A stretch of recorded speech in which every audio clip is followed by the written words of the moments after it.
মিয়ানমারে ক্রমবর্ধমান সহিংসতা এবং রাজনৈতিক অস্থিতিশীলতার মধ্যে নির্বাচন আয়োজনের পরিকল্পনা বাদ দিয়ে শান্তি প্রতিষ্ঠার উপর জোর দিতে দেশটির সামরিক জান্তা সরকারকে আহ্বান জানিয়েছেন দক্ষিণ পূর্ব এশীয় দেশগুলোর জোট আসিয়ান।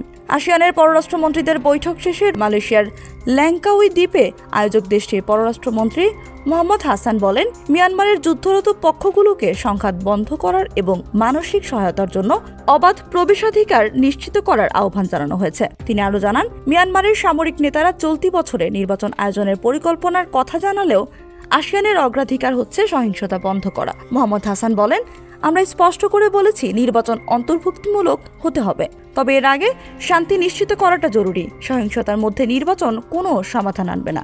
মিয়ানমারে 2021 সালের সামরিক অভ্যুত্থানের পর থেকে দেশটিতে অস্থিরতা বিরাজ করছে। সামরিক সরকারের বিরুদ্ধে অভিযোগ উঠেছে তারা নিজেদের পছন্দের প্রার্থীদের নির্বাচিত করতে নির্বাচন ব্যবস্থাকে প্রভাবিত করছে।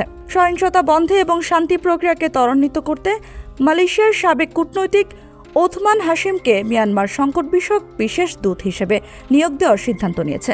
হাশিম শিগগিরই মিয়ানমার সফর করবেন এবং আসিয়ানের 5 দফা শান্তি পরিকল্পনা বাস্তবায়নে সব পক্ষকে সম্মত করার উদ্যোগ নেবেন। উল্লেখ্য, 2021 সালের অভ্যুত্থানের পর মিয়ানমারের পরিস্থিতি আরও অবনতি ঘটেছে।